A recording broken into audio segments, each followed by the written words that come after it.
हाँ तो दोस्तों, अनजाने में ही सही लेकिन आपने बिल्कुल ही सही वीडियो पर क्लिक कर दिया। अगर आप किसी प्रकार की कॉम्पिटेटिव एग्जाम की तैयारी करते हो तो यह वीडियो बहुत ज़्यादा महत्वपूर्ण है, क्योंकि इसमें बहुत से इंपॉर्टेंट क्वेश्चन है जो आपको एग्जाम में सहायता करने वाली है। तो चलिए स्टार्ट करते हैं। दोस्तों, आपका पहला प्रश्न है, प्लासी का युद्ध कब हुआ था? तो दोस्तों याद रखना, प्लासी का युद्ध जो था 1757 ईस्वी में हुआ था, बंगाल और अंग्रेजों के बीच, जिसमें बंगाल के नेतृत्व सिराजुद्दौला कर रहे थे और अंग्रेजों का जो नेतृत्व था रॉबर्ट क्लाइव के नेतृत्व में यह युद्ध हुआ था। यानी इसका ऑप्शन ए जो होगा बिल्कुल सही आंसर हो जाएगा।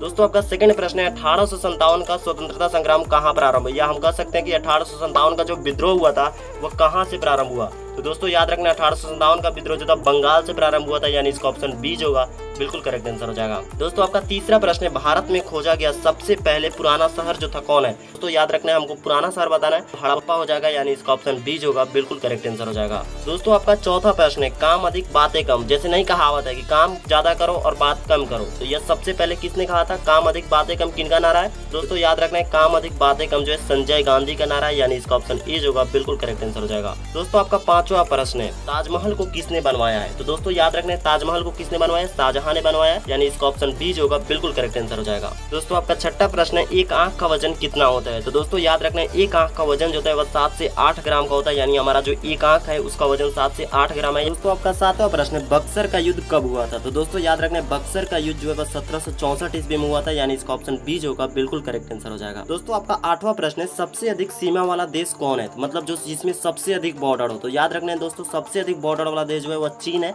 यानी इसका ऑप्शन ए जो होगा बिल्कुल करेक्ट आंसर हो जाएगा। दोस्तों, आपका नौवां प्रश्न है, भारत का राष्ट्रगान किसने लिखा था? तो दोस्तों याद रखना है, भारत का जो राष्ट्रगान है जन गण मन, उसे रविंद्रनाथ टैगोर ने लिखा था। यानी इसका ऑप्शन ए जो होगा बिल्कुल करेक्ट आंसर हो जाएगा। दोस्तों, आपका 10वां प्रश्न है, विश्व पर्यावरण दिवस कब मनाया जाता है? तो दोस्तों याद रखना है, विश्व पर्यावरण दिवस वो 5 जून को मनाया जाता है। यानी इसका ऑप्शन बी जो होगा बिल्कुल ही करेक्ट आंसर हो जाएगा। दोस्तों, आपका 11 नंबर प्रश्न है, भारत की सीमा कितने देशों को छूती है? तो दोस्तों याद रखना है, भारत की सीमा जो है 7 देशों को छूती है। कौन कौन? पाकिस्तान, अफगानिस्तान, बांग्लादेश, चीन, नेपाल, भूटान और म्यांमार। यानी इसका ऑप्शन सी जो होगा बिल्कुल ही करेक्ट आंसर हो जाएगा। दोस्तों, आपका 12 नंबर प्रश्न है, एशिया में सबसे अधिक मछली कहाँ पकड़ी जाती है? तो दोस्तों याद रखना है, एशिया में सबसे अधिक मछली जापान में पकड़ी जाती है। यानी इसका ऑप्शन ए जो होगा बिल्कुल ही करेक्ट आंसर हो जाएगा। दोस्तों, आपका 13 नंबर प्रश्न है, वायुमंडल में दूसरा सर्वाधिक गैस है? तो दोस्तों याद रखना है, वायुमंडल में दूसरा जो सबसे अधिक गैस है वो ऑक्सीजन है, और पहला पूछे तो नाइट्रोजन है। यानी इसका ऑप्शन डी जो होगा सही आंसर हो जाएगा, क्योंकि इसमें दूसरा सर्वाधिक गैस पूछ रहा है। दोस्तों, आपका 14 प्रश्न है, वंदे मातरम गीत की रचना किसने की? तो दोस्तों याद रखना है, वंदे मातरम गीत की रचना जो है बंकिम चंद्र चटर्जी ने की थी। यानी इसका ऑप्शन बी जो होगा बिल्कुल ही करेक्ट आंसर हो जाएगा। दोस्तों, आपका 15 नंबर प्रश्न है और इस वीडियो का लास्ट प्रश्न है, सौर मंडल में सबसे बड़ा ग्रह कौन है? तो दोस्तों इसका आंसर आपको कमेंट बॉक्स में बताना है, ठीक है ना। दोस्तों, वीडियो कैसा लगा कमेंट में जरूर बताइएगा, और मिलते हैं नेक्स्ट वीडियो में। तब तक के लिए जय हिंद, जय भारत।